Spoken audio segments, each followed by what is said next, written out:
Sunday market in Nandon. Colourful life, but the blind are excluded.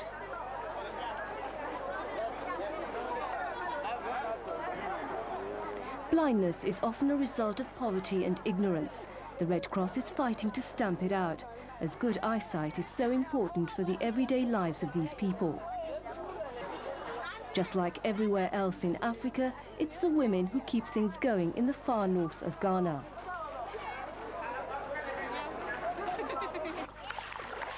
The women are the ones who do most of the work. Hard work for a meagre existence. And this is why women from all over the country have joined the Mothers' Clubs, founded by the Red Cross. These women from Tanjara, for instance, they keep and breed pigs together.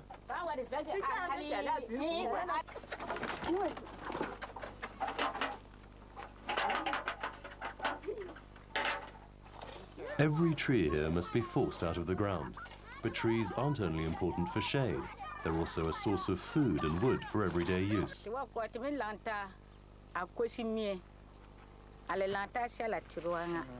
We meet regularly to work our fields together and plant trees.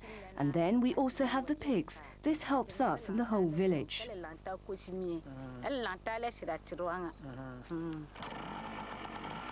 Today, Tanjara is going to receive even more help. And once again, from the Red Cross, eye care nurse Bruno Derry is setting off from Nandon.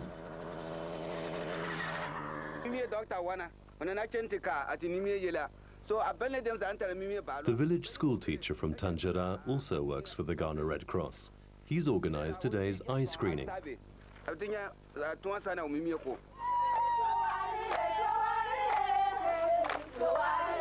On their way to be tested, the women try to boost each other's courage. Come along, everyone, they sing. Don't worry, the people from the Red Cross will be able to help us. In the community center, Bruno Derry first goes through the theory. He explains what the Red Cross eye care program is all about. He talks about nutrition, hygiene, and explains the basic elements of simple eye care.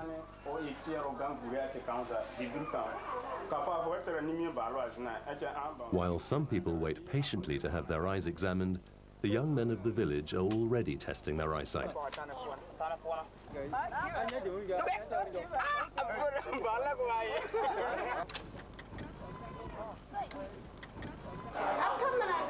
Things are very busy now in the center. One after the other, they'll all be tested by Sister Mary Rose.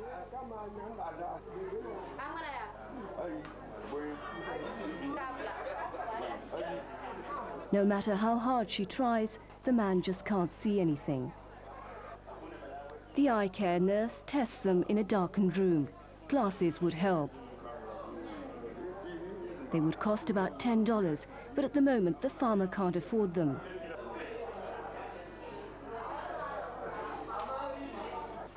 Nier Bome is better off. These glasses have helped him to see for the past 6 years, and today he's bought himself a new pair.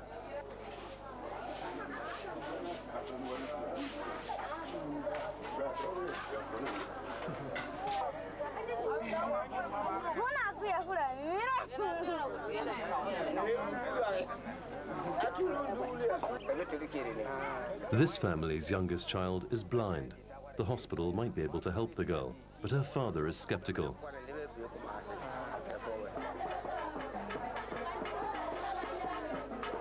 Finally, he's persuaded. While the atmosphere gradually turns festive, the mother and her child wait for the Red Cross car to take them to the hospital.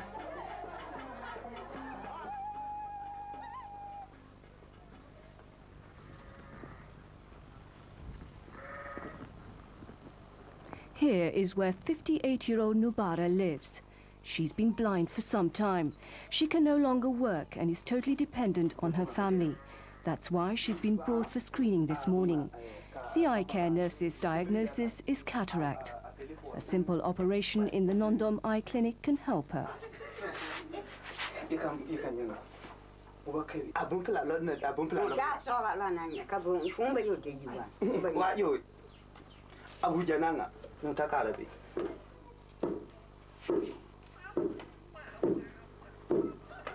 Pagful lives in a neighboring compound.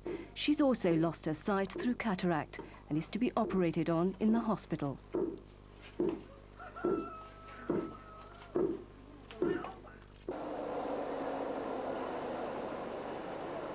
Towards evening, the Red Cross car arrives in Nandom after a long, bumpy journey. It's full of patients and their relatives from the Tanjara region.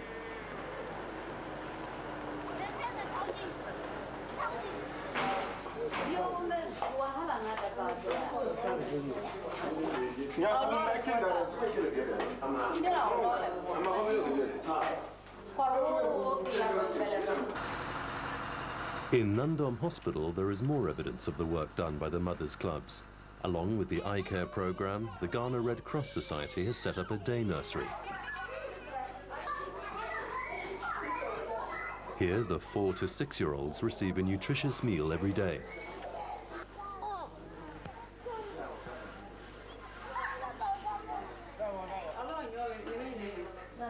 The nutritionist Esther Archer shows mothers how they can make nutritious meals with the little food they have. Undernourishment and malnutrition are among the long-term problems in the Upper West region of Ghana.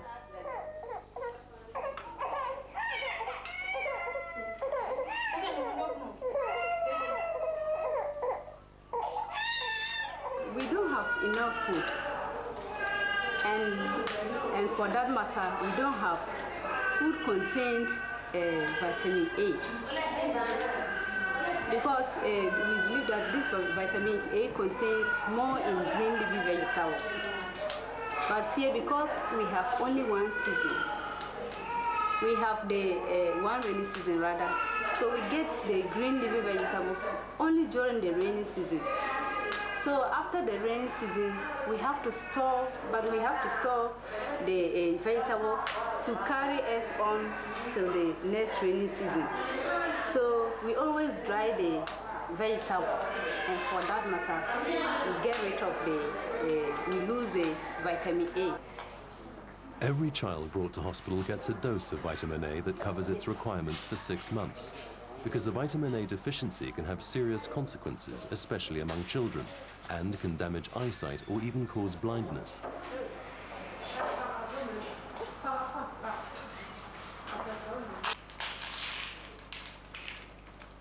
On the morning of the operation, Alex Wryter, the eye doctor, has already been at work a long time.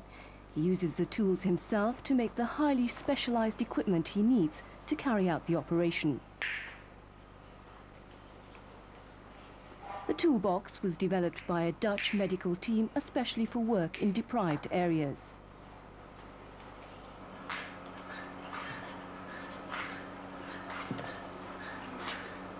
The people here are not very rich, so you need to consider costs when it comes to medical delivery services.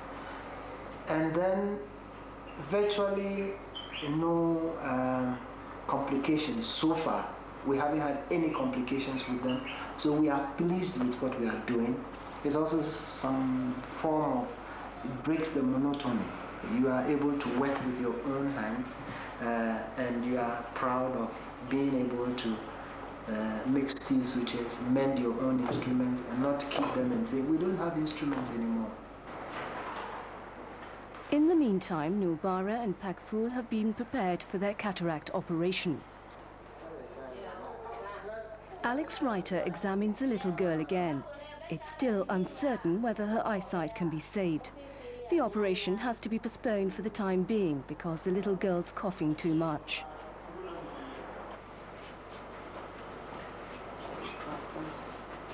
For Pakful, the waiting and worrying comes to an end. Sister Mary Rose leads her into the operating theatre and performs the final preparations.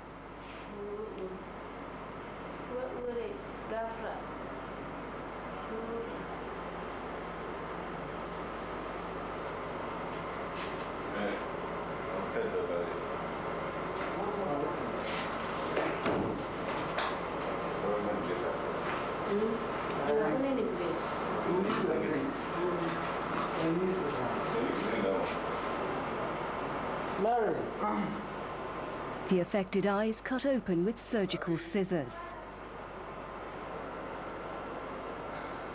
The surgeon uses a special magnifying glass for this high-precision work. Here we are, using a handmade suction device. The opaque lens is removed.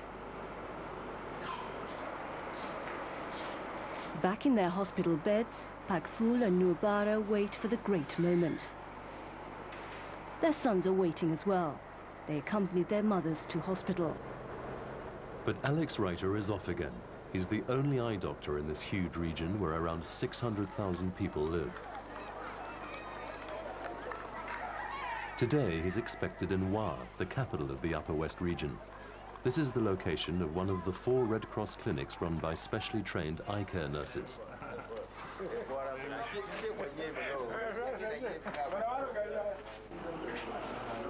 Even more people come to the clinic when the doctor's there.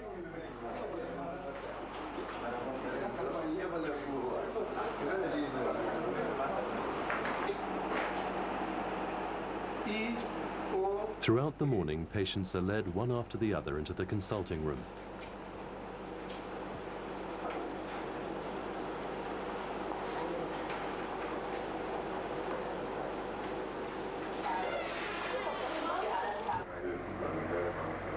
When medical work is done, other duties await Alex Wryter. He still has to meet the program partners from the Swiss Red Cross and representatives from the Ministry of Health and from the Upper West Region church authorities. Long-term train. Each Red Cross will be ready to help us train this person, so much better.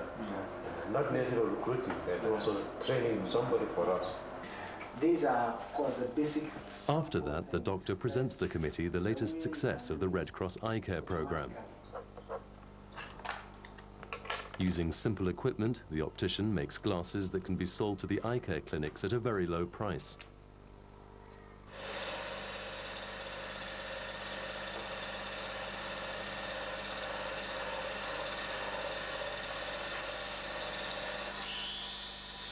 The uncut lenses just need to be fitted into the second-hand frames. This is cheaper than importing ready-made glasses, and at the same time it creates jobs.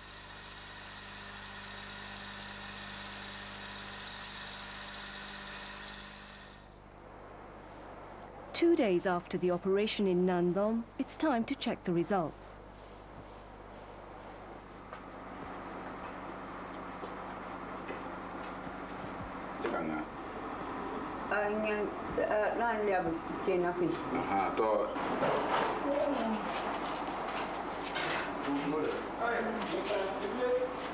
Nurbara can see again, but Alex Wryter wants to make sure. She sees 5. Does she see the fingers now? I have always had the feeling of serving the people of Ghana, and especially the deprived. And so, to me, serving the deprived in such an area is a privilege. I consider it a privilege. I consider it my dream come true. Alex Wryter comes from the fertile south of Ghana. Up here in the north of the country, he's also an outsider. But his work brings him very close to the people. Often his patients won't come to hospital by themselves.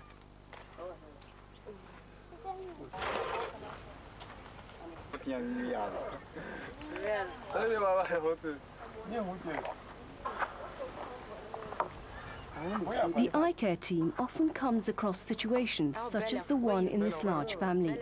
Practically all the children and many of the adults suffer from trachoma. Trachoma is an infectious eye disease, which, if left untreated, can cause blindness. Now that the doctor's here, the whole family gathers round. She's got cataract. I can operate her. I can operate one eye for her. She will see nicely, free of charge. At the end of his visit, the eye doctor promises to bring ointment to treat the trachoma. But to really wipe out the disease, they have to have better hygiene. Only wash their faces with clean water and wipe their eyes with clean cloths, he emphasizes, and repeats his offer to operate on the old lady.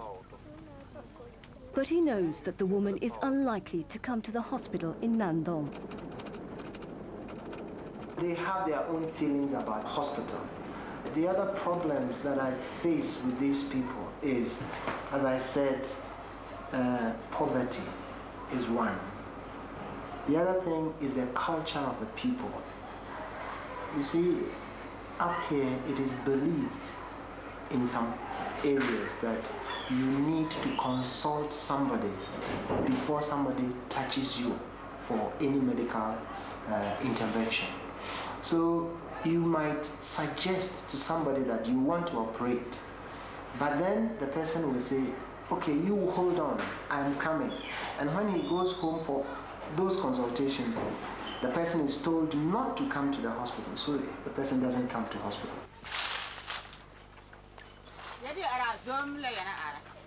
Mother Nature has endowed Ghana's Upper West region with very few delicacies. Mostly, she just demands hard work from the people who live there, and in particular from the women. There are many obstacles and difficulties, and that too influences the work of the Red Cross Eye Care program. And yet, now and again, a glimpse of hope shines through, and it then becomes clear that all the hard work is worthwhile.